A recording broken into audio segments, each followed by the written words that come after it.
નમસ્કાર ખેડૂત ભાઈઓ, હું Ramesh Solanki, senior officer, Gujarat green revolution company Vadodara. આજે આપણે સોખડા ગામની અંદર ખેડૂત ખાતેદારની મુલાકાતે છીએ કે જે વર્ષોથી આ ડ્રીપ ઇરિગેશન સિસ્ટમનો ઉપયોગ કરી અને બટાટા અને કેળીની ખેતી કરી રહ્યા છીએ. તો ચાલો આજે આપણે આજના સોખડા ગામના ખેડૂત ખાતેદારની તમને મુલાકાત કરાવું અને એમની પાસેથી જાણીએ કે એમના અનુભવો ડ્રીપ ઇરિગેશન સિસ્ટમ લગાવ્યા પછીના કેવા રહ્યા. નમસ્કાર મિતુલભાઈ. નમસ્કાર. મિતુલભાઈ, પહેલાં તો તમે તમારો ઇન્ટ્રોડક્શન આપો કે તમે આ જે ખેતી કરી રહ્યા છો તો પ્રાથમિકથી તમારા નામથી લઈ અને કયા ગામથી ખેતી કરો છો, કેટલા વર્ષોથી ખેતી કરો છો, એમનો માહિતી આપો. મારું નામ પટેલ મિતુલ ચિમલભાઈ. મારે રહેવાનું ચાણી ગામ પરોડા, પણ મારી જમીન છે સોખડા ગામમાં. સોખડા ગામમાં મેં આ બટાકાનું વાવેતર કર્યું છે અત્યારે. એ તમે જોઈ શકો છો કે ટપક સિસ્ટમથી કરી દે. આવો જોઈ લો.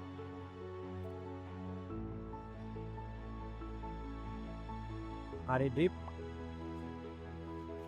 અને આ પ્લાન્ટ. 56 દિવસના મારા બટાકા છે. 56 દિવસના. એની અંદર તમે જોઈ શકો છો કે ભેજની સંખ્યા સારી એવી છે. બટાકાનું ફ્લાવરિંગ પણ તમે જોઈ શકો છો. દેખો, કઈ વેરાયટી છે? આ બટાકા લોકર કે છે. લોકર. હા,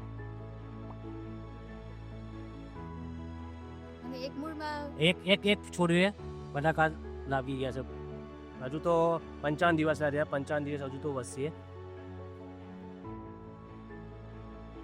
બસ 3 બટાકા લાગ્યા છે એક જ ફ્લાવરિંગ. 55 દિવસ. હા, 55 દિવસના બટાકા છે. મિતુલભાઈ, આ લોકર જાતની જે બટાકાની વેરાયટી છે એ લગભગ બંગાળી કેટલા દિવસોમાં પાકતી? એકચુઅલી 5 જ દિવસે પાણી છોડી દેવું પડે છે. પછી એક મહિનો 30 દિવસ પછી એને જનરેશન કરવું પડે એને. હા, એમને આ ડ્રીપ ઇરિગેશન સિસ્ટમ તમે લગાડી કેટલા વર્ષોથી વાપરો છો?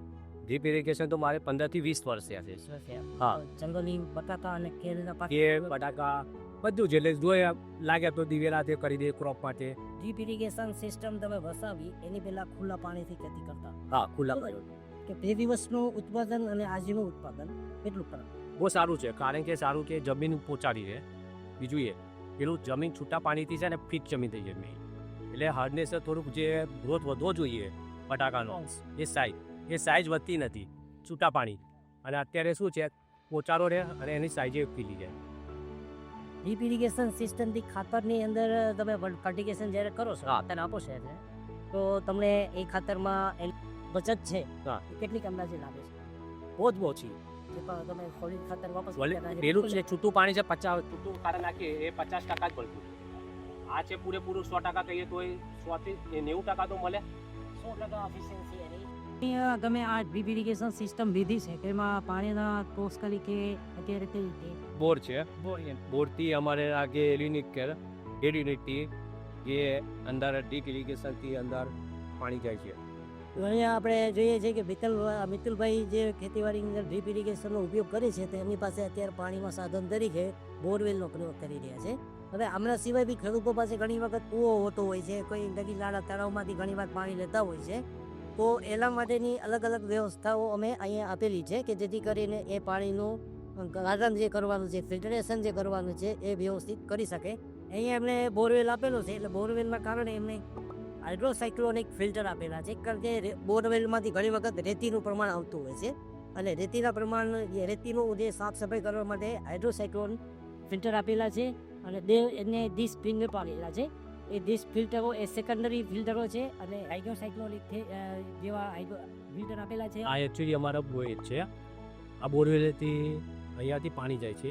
જે આ એરવાલથી સીધું અહીંયા પાણી આ ડીપની અંદર જાય છે.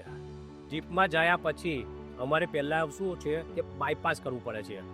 જેવું ચાલુ કરે એટલે બાયપાસ કરવું પડે. બાયપાસ કરીએ એટલે ધીરે રહીને અમે આપેલા રેસી છીએ આ ચાલુ કરે.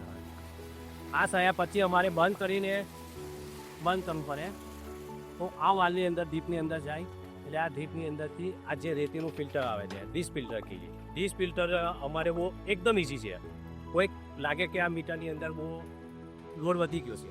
લોડ વધ્યા પછી એટલે તમારે પછી એકદમ ખ્યાલ આવે કે લોડ વધી ગયો તો પછી આપણે મોટર બંધ કરવી પડે. ડીશ ફિલ્ટર ખોલી ઇઝી છે. આ કાઢવાનું, ક્લેપ આપેલો છે. ક્લેપ મારી ખોલી કાઢવાનો, તરત જ તમારે પછી સાફ કરીને લગાવી દેવાનું. બહુ જ ઈઝી છે. મતલબ છે ને તમારે એવું નથી. સાફ સફાઈ કરવી બહુ આસાન છે. આસાન છે. ચાલો સિસ્ટમમાં કામ કરવું છે. ના ચાલુ તો ના ખાય, બંધ કરીને પછી સાફ કરીને પછી પાછું લગાવીને પછી ચાલુ કરવાનું, એટલે આપણે ખબર પડી જાય કે આ લોડ કમ્પ્લીટ આવી ગયો. એટલે પછી પ્રેશર મેન્ટેન થઈ જાય. પ્રેશર મેન્ટેન થઈ જાય. ઇન અને આઉટ બંનેના આપણે સગેજ આપેલા છે, બસ. કે જેની અંદર ખેડૂત પોતે જોઈ અને સિસ્ટમને પાણી કેટલું જઈ રહ્યું છે એ રીતે ચોખ્ખો જાણતો નથી અને બસ ખ્યાલ તો ન થઈ આવી એ રીતે આવી બસ મારે કોઈ એ તમારું આ જે મિનિટ છે એડિમિટથી આ વેન્ચુરીથી જે પાણી અંદર નાખી છે ડ્રમની અંદર ખાતર નાખી વોટર થોડી પર એ પણ આપવામાં આવે તે ડ્રાય થઈ જાય. ત્યાં પછી આ વેન્ચુરી દ્વારા પાણી કરાવવામાં આવે છે. એ સીધો અમારે ફર્ટિલાઇઝેશનની જે અંદર જે રીત છે અંદર એ ખાતર એ પોટેટો બટાકા એટલે એ બટાકાથી આવેતા છે એની અંદર ઓનલાઈનથી આથી ચૂકે છે. એનામાં આ જે ફર્ટિગેશન થઈ ગયું છે એ રીતે થઈ ત્યારે ફર્ટિગેશન અનુભવ 15 વર્ષથી મારે ચાલુ છે. સમજો મારે સોકડા ગામ છે અત્યારે, મારે રાનિયા સાકરદા બધે અલગ અલગ ખેતર છે. ત્યાં તો 20-25 વર્ષ પહેલાંનું છે. આ તો મારે 3 વર્ષ થયા છે હજુ એમ લઈએ, પણ અનુભવ 15-20 પહેલાંનો છે મારે એવું. આમાં અને ખુલ્લા ખાતરમાં કોને કર્યો બહુ ફરક પડે. એકચ્યુઅલી એક આ બધે મળે, એનું છૂટું નાખવાથી થોડુંક 50% કપાઈ જાય. ગમતું ઉપયોગી આ ટોટલી મને મળે એવું ફર્ટિગેશન થશે ઇરિગેશન થશે એનાથી કંઈ અલગ રિઝલ્ટ મળે એકચ્યુઅલી એવું છે. છૂટા પાણીમાં અમે ખાતર આલી શકતા નથી. બીજું કે એમે પાણી વાળવાથી લેબલનો પ્રોબ્લેમ આવે છે. અત્યારે કંઈ લેબલનો પ્રોબ્લેમ આવતો નથી, એટલે ખાતરે સહેલાઈથી ચડી જાય છે. ટૂંકમાં પાણી અનુભવમાં છે કે ખાતર આપવા માટે જરૂર નથી. એથી પણ અત્યારે કેવું છે, લેબલનો પ્રોબ્લેમ બહુ થઈ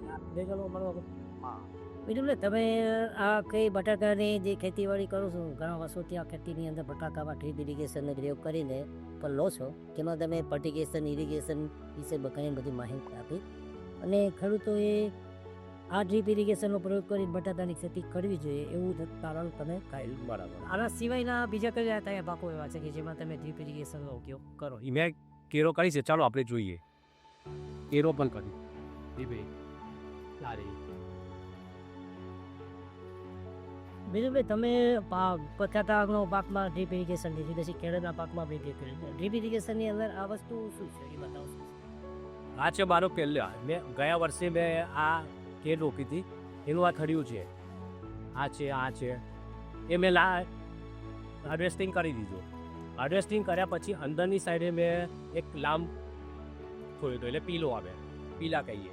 એટલે પીલા છોડ્યા છે. એ પીલા અમારા સેકન્ડ ટાઈમના છે. સેકન્ડ ટાઈમનું નેગલ પણ સારું થઈ ગયું છે.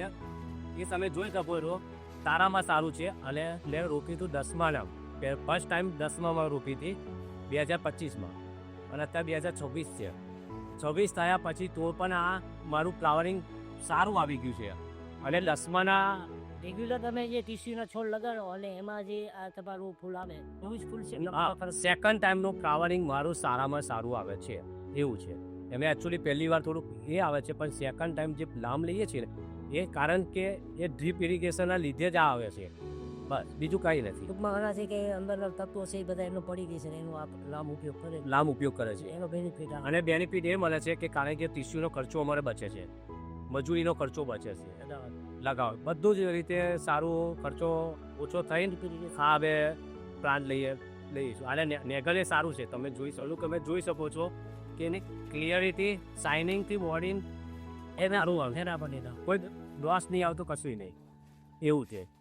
એના કારણે અમારે કે બજારમાં કિંમત એ સારી મળે છે, ક્વોલિટી મેન્ટેન થાય છે. આ કેટલી લાઈન છે? આ 8 છે. 8ની અંદર અમારે બંચ છે 22 છે. એક બંચની અંદર 22 આવે, 18 આવે, 14 આવે. ધીરે ઉપરથી ઘટાઈ જાય. ઉપર વધારે હોય, નીચેથી ઘટતા થોડા ઓછા થઈ જાય. એક બબે તો જરૂરત 20-25 કિલો 20 કિલો 25 કિલો આવે. ખેડૂત મિત્રો, આજે આપણે જોયું કે મિતુલભાઈના ખેતર ઉપર બટાટાની ખેતીની અંદર ડ્રીપ ઇરિગેશનનો ઉપયોગ સાથે કેળના પાકની અંદર ડ્રીપ ઇરિગેશનનો ઉપયોગ કરે છે અને ઘણા વર્ષોના એના અનુભવ પછીથી મિતુલભાઈ આજે આપણને એમનો અનુભવ શેર કરશે કે એમને આટલા વર્ષોની ખેતીની અંદર એમને શું મળ્યું, કેટલો ફાયદો થયો અને એ બીજા બધા ખેડૂતોને શું કહે છે. મિતુલભાઈ, મારે એકચ્યુઅલી એવું કહેવું છે ખેડૂત ભાઈઓને કે મેં 20થી 25 વર્ષ મેં ઇરિગેશન મેં લગાવ્યું છે અને તમે એટલું જાણી લો કે ડ્રીપ ઇરિગેશન એવું છે કે સારામાં સારું છે. તમે જો છૂટા પાણીથી અને ડ્રીપ ઇરિગેશનથી એકવાર વાપરશો, અડધું કરી જુઓ. અડધું કર્યા પછી તો તમારો ફાયદો પડે છે કયા મય પડે છે એ તમે જુઓ. એકચ્યુઅલી એવું છે કે ડ્રીપ ઇરિગેશનથી મને ફાયદો બહુ સારો મળે છે. 20થી 25 વર્ષ પહેલાં બાપ દાદાઓ જે વાપરતા હતા છૂટા પાણીથી એમને કરતાં પણ એમને એવું કહેવું છે કે સારું છે. અને લેબલનો પ્રોબ્લેમ હોય છે, લેબલના પ્રોબ્લેમને પણ શાંતિ મળે છે. બસ મારે એવું કહેવું છે કે ખેડૂત મિત્રો સબ ડ્રીપ ઇરિગેશન વાપરવાથી સારો ફાયદો થાય છે. ખેડૂત ભાઈઓ, તો આજે આપણે જોયું કે ડ્રીપ ઇરિગેશન સિસ્ટમથી બટાટા અને કેળના પાકની અંદર કેવી રીતે ખેડૂત સક્સેસફુલી ખેતીવાડી કરી રહ્યા છીએ.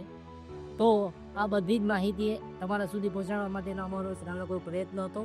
આ પ્રયત્ન તમને ગમ્યો હોય, આ સ્ટોરી તમને ગમી હોય તો લાઈક કરો, શેર કરો, સબસ્ક્રાઈબ કરો અને ફોલો કરો.